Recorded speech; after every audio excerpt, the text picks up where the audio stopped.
In recent years, have you ever wanted to record the audio from a TV programme? Just the audio, not the video as well. It would not make too much sense with a game of snooker, but perhaps with a live musical event, you might consider it, although I think most people would probably want to keep the video to go along with it.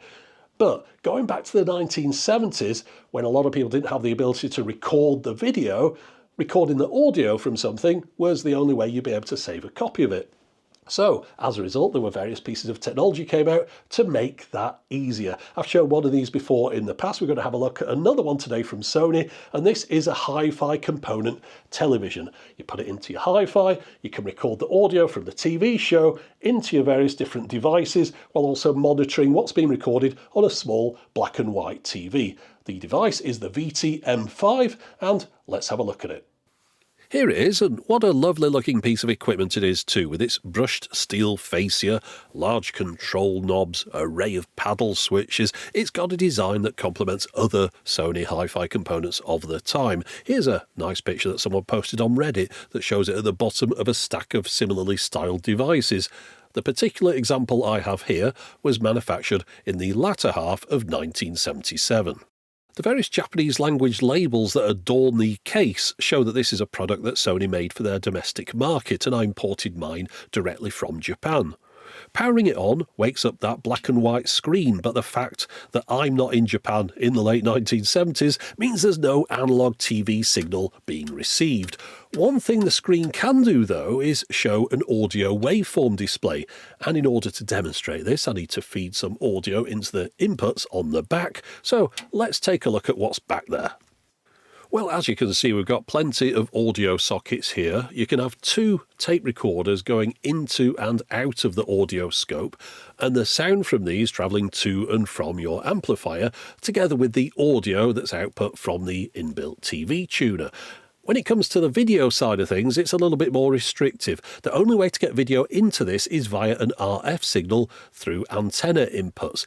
There is a composite video output though, and the Japanese manual shows how you could send the output from this off to a monitor. It's worth pointing out that the audio output from the inbuilt TV is mono only. Japan would introduce stereo TV sound at the end of 1978, but this device predates that development. I'm going to send the stereo tape output off to my speakers while sending audio into the VT-M5 from a CD player.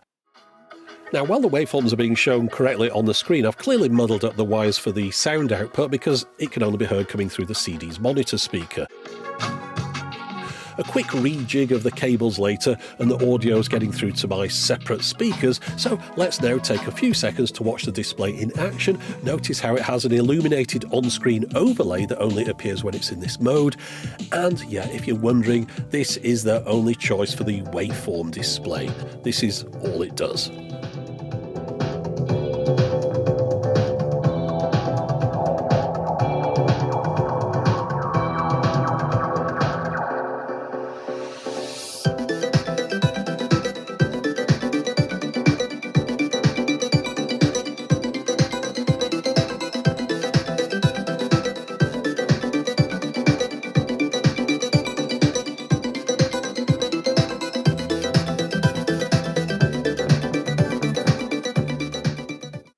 Okay, so in the 21st century, that's really all you can do with it, but it'd be nice to see that TV showing some video. So I've gone through my stack of adapters, I've pulled out this RF modulator. It takes a composite video and stereo audio input over RCA plugs and then sends it off as NTSC via an antenna socket output. Since it's imported from the US, I'll need a step-down power transformer, also an F-plug coax fly lead and an F-plug to spade connector adapter. Now, for the video source, I'm going to use this. Now, this Roku Express might look like it's nothing special, but it is a much sought after variant of the Roku, as it's the last one that had analog video outputs, but yet it's still able to access all the current services. It came out as recently as 2017, and it's also capable of HD over HDMI, but the analog capability is the thing that makes this attract far higher prices on the second-hand market than many of the more recent Roku Express iterations. stations. Now, I'm not entirely sure how well it's all going to work together. The Roku, the RF converter, they're from the US and they're outputting in NTSC, but then the Sony Audioscope is a Japanese device, uses NTSC-J, and I'm running it via a 50Hz power supply. But it should be fine. We'll see.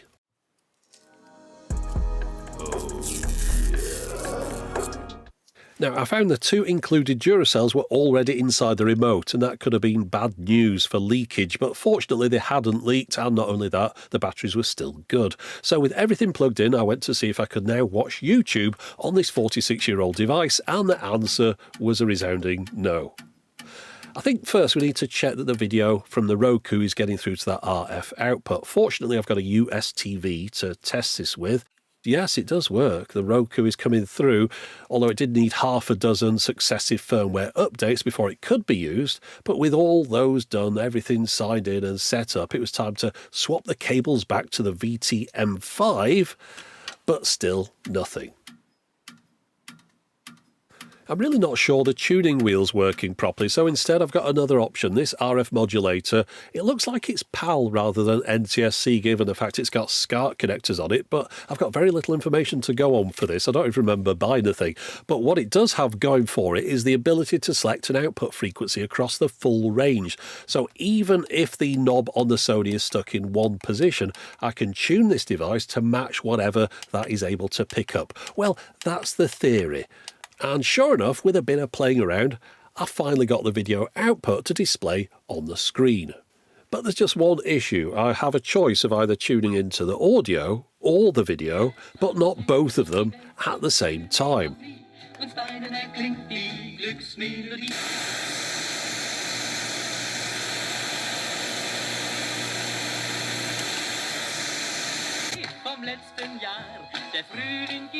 I do wonder if it's got anything to do with this split carrier system that's mentioned on this warning label on the top. It seems to mention this exact scenario can occur. But then again, I am really using a properly bodged up setup that could be sending a non-standard signal through, and there is quite a bit of oxidisation on the controls, so there are multiple points of potential failure here. It would be nice to send a straight RF output from a Japanese video component into this, and fortunately that's something that I can do with my VHD video disc player.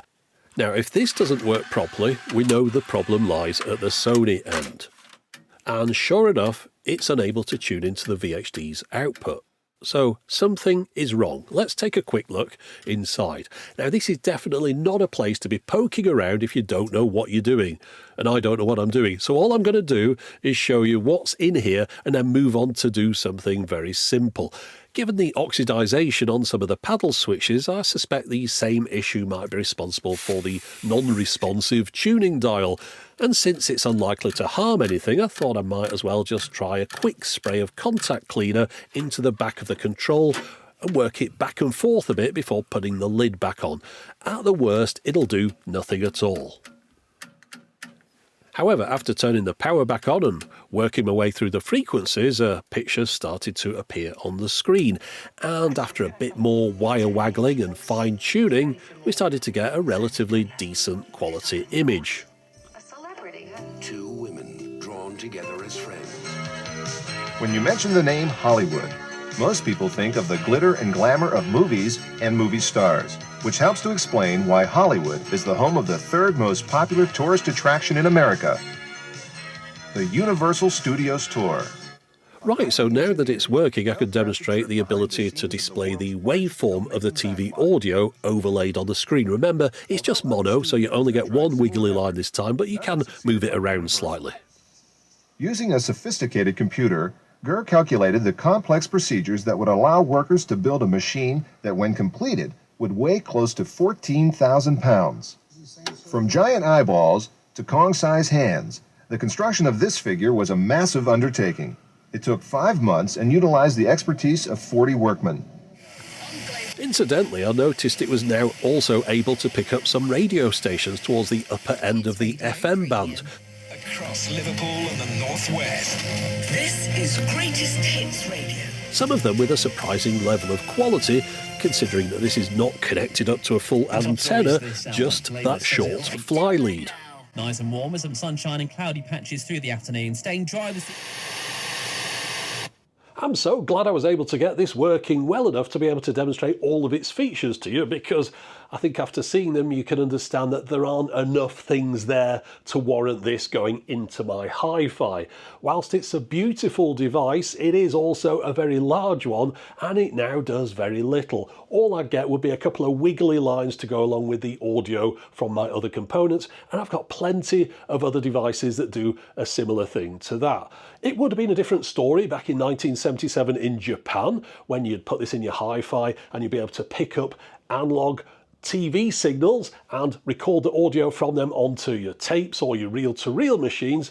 But even back then, its use was very limited, because within just a couple of years, the kind of enthusiasts that would have forked out for a device like this would have got themselves a video recorder, and then they'd be able to record the video to go along with that audio. So this device had a very tiny window of life, but that doesn't make it any less beautiful. It's a lovely piece of history, but that's pretty much all it is. Anyway, that's it for the moment. As always, thanks for watching.